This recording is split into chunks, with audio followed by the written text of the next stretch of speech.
Bonjour, c'est Joël Bernard de moncoachdegolf.com. Alors encore une vidéo sur le thème des fers. Aujourd'hui, je vais vous expliquer comment vous allez pouvoir mieux jouer vos longs fers, fer 4, fer 5, parce que vous avez été nombreux effectivement à m'indiquer qu'à partir du 7, ça se dégradait, que ce soit en distance, où les 10 mètres théoriques entre chaque club ne sont plus respectés, ça s'amenuise au fur et à mesure, et en direction. Souvent, quand on commence à arriver sur des plus longs clubs, on a tendance à couper ses balles. Eh bien, je vais vous donner une astuce géniale pour justement contrer ces deux problématiques que j'ai apprises de Severiano Ballesteros. Alors pas directement, parce que même si j'ai eu l'occasion de le voir plusieurs fois jouer en live, j'ai pas eu l'occasion de l'approcher et de lui parler. Par contre, c'était dans un article, je crois que c'était un article du golf européen, et le jour où je l'avais mis, qui est assez vieux d'ailleurs, et le jour où je l'avais mis en action, tout de suite, mes longs fers étaient beaucoup mieux frappés avec un léger draw.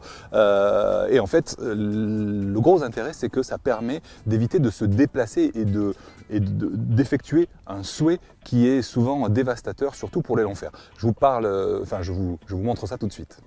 Alors bien souvent les golfeurs ont du mal à jouer les longs clubs, là par exemple j'ai un fer 4, tout simplement parce qu'ils font une erreur classique qui consiste dans la montée, à effectuer un léger sway, c'est-à-dire avoir le bassin qui se décale et qui glisse vers la droite. Ça a comme conséquence, lorsqu'on fait du sway, de verticaliser le plan du mouvement. Et lorsqu'on est avec un long club, si on swing de manière beaucoup trop verticale, on va frapper dans le sol, on va gratter, donc perdre en distance, et on va aussi avoir un chemin de club qui va automatiquement couper la balle et donc lui imprimer un effet de gauche à droite pour les droitiers, donc une balle coupée. Donc la clé pour arriver à frapper correctement les longs fers, c'est avoir un chemin de club qui est plus arrondi, plus circulaire. Vous le voyez ici par exemple dans ce dessin-là.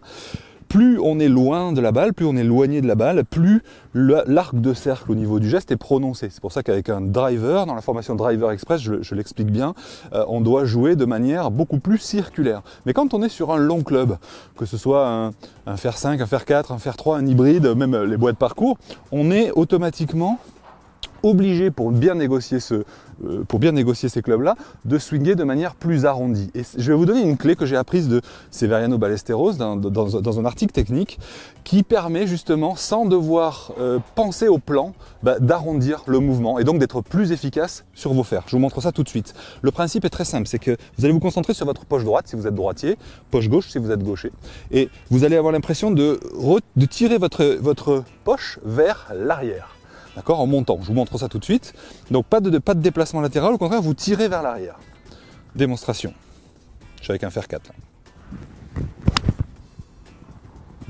Celle-là, elle est nickel. Donc au niveau de contact, je l'ai bien touché et elle a pris un léger draw qui est provoqué par l'ouverture ici de cette hanche qui favorise un retour du club de l'intérieur. Vous allez donc imprimer naturellement une balle en draw. Vous allez voir, c'est assez bluffant.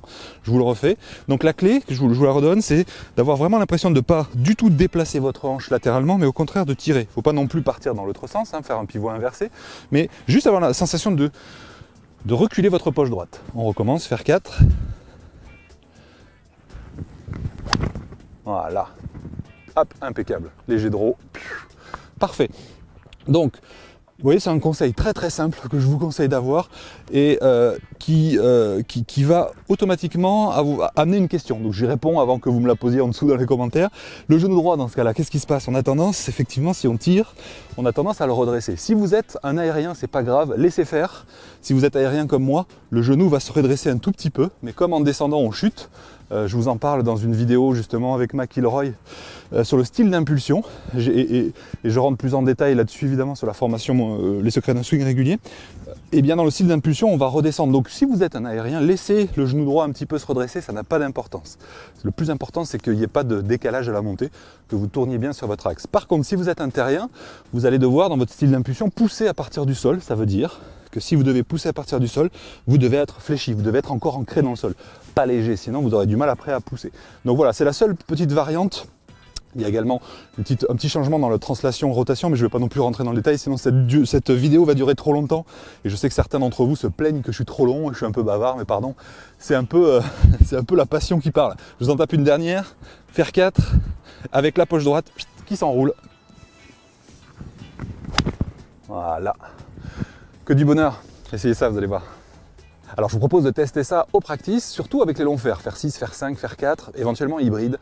Vous allez voir que ça donne tout de suite un impact beaucoup plus net et ça favorise l'effet de draw si vous aviez tendance à couper vos balles avant. Pour aller beaucoup plus loin, j'ai fait une formation qui s'appelle Fer Express que je vous encourage à aller voir si vous voulez vraiment améliorer votre contact de balle avec les fers. Il y a une promotion qui va se terminer très bientôt. Vous pouvez cliquer sur le bouton juste en dessous. Je vous retrouve dans la prochaine vidéo dans laquelle je vais aborder avec vous les manches à longueur constante, c'est-à-dire avec la même longueur, ce qui va vraiment faciliter le jeu.